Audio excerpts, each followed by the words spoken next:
welcome to our Faith Talks by Co-Church. My name is Bevan and it is such a pleasure to be connecting with you today. The whole point of these Faith Talks is really just to give you some food for thought, some insights, some biblical teaching that really helps you to grow in your relationship with Jesus.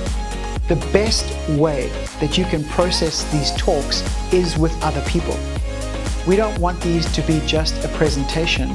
We want them to be a conversation. We want you to process, to ask questions, to share your insights as well. So the best thing you can do is just invite 2 or 3 other people to join you while you view this talk. Set up a Zoom call, share your screen, watch the talk, and then have a conversation and pray together. We really hope that these talks are helpful, and hopefully we're going to see you soon. It doesn't matter what sport it is, there is a common factor that when the elite of that sport speak, they speak of the importance of finding a rhythm. We're speaking about rhythms. Life has and should have a rhythm. A rhythm helps us to be at our best.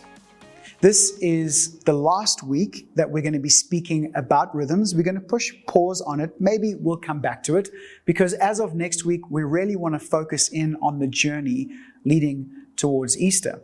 But when it comes to rhythms, I want to finish off by speaking about the importance of a weekly rhythm of rest, but not just of a weekly rhythm of rest, it's a weekly rhythm together. See, we've spoken about a daily rhythm, a daily devotion, or a daily activation of our faith. And any rhythm begins now. It begins in the daily.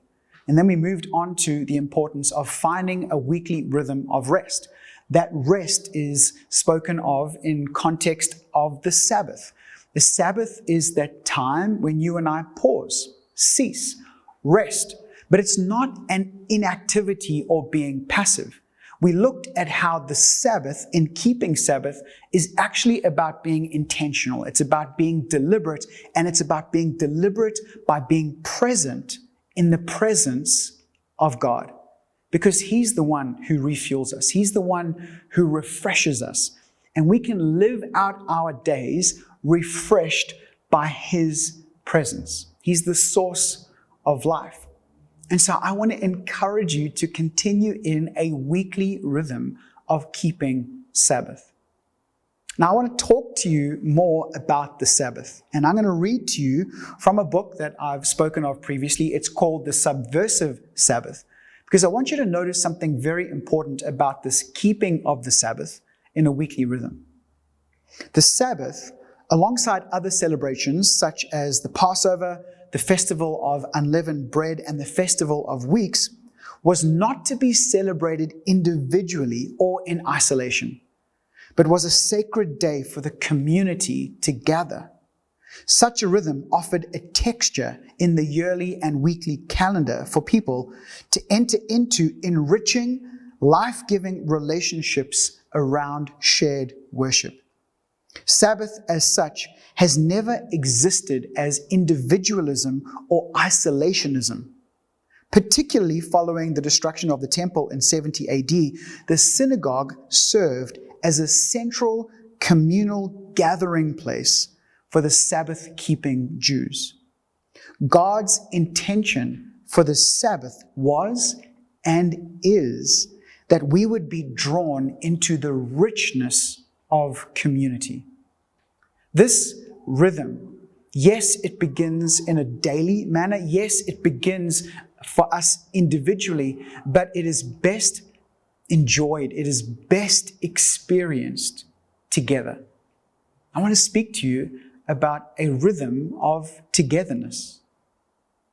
When you look at the church, I'm not sure what that word means to you, and I know there are certain variations on how people see the church. And quite often it's associated with a physical building or structure. We had terms just in that little excerpt from the Subversive Sabbath where it spoke about the temple and then it also spoke about the synagogue, and there's a difference. You see, there was the temple, also there was the tabernacle. And those two were physical structures that played a key role in the dynamic between God and people. But then there was also the synagogue. The synagogue wasn't so much about the physical structure. It wasn't so much the structure that made the synagogue as it was the gathering of devoted people that made the synagogue.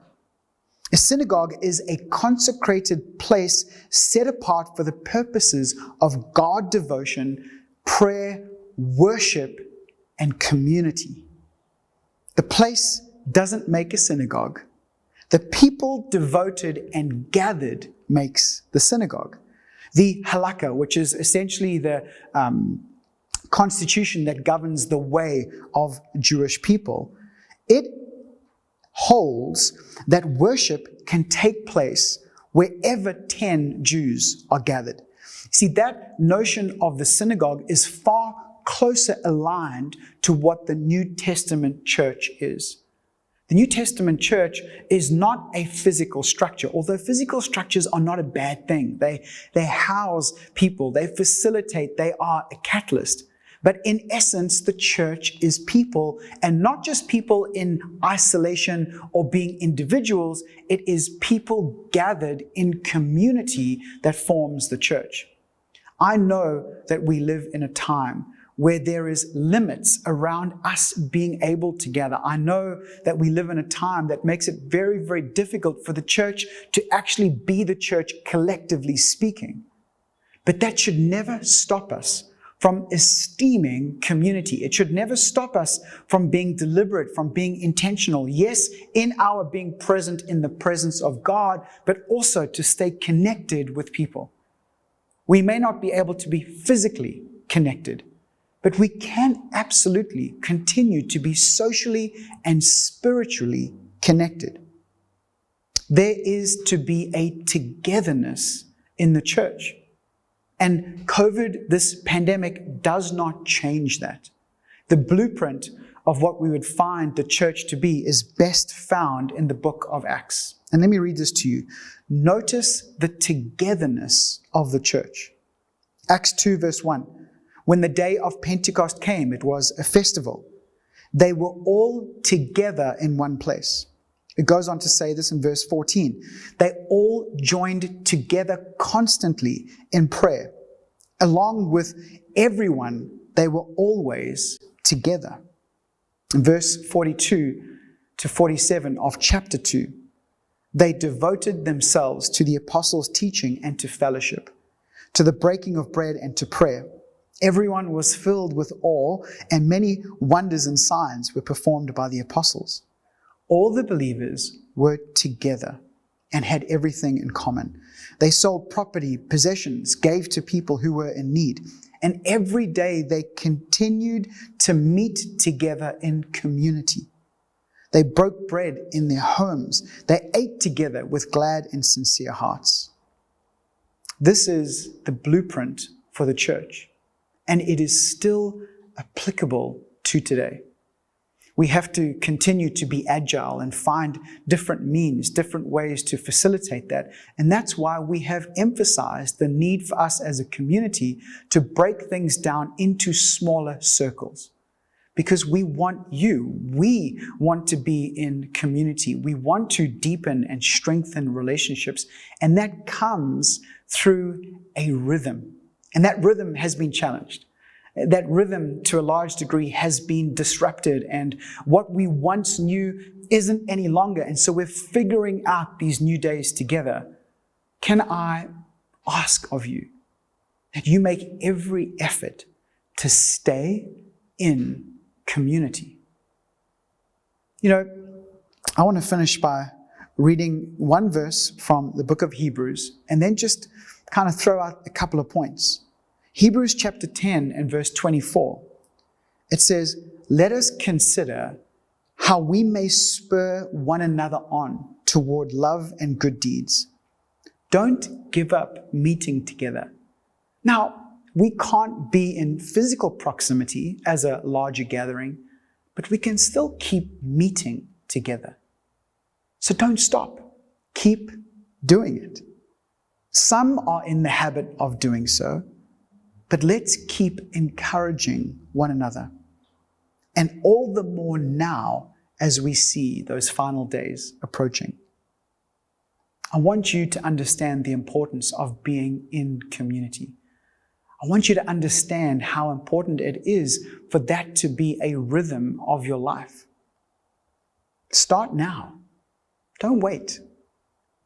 We all have reasons why we can't. But there are also many reasons why we can. Where is our priority? Where is our focus? And do we understand the significance of it? And I'm going to ask you, make the effort. Continue in a rhythm of togetherness. I want to pray for you as we bring this little segment to an end and we focus in on Easter from next weekend. Lord, I just ask for your grace, for your wisdom. I want to ask for your presence over our lives.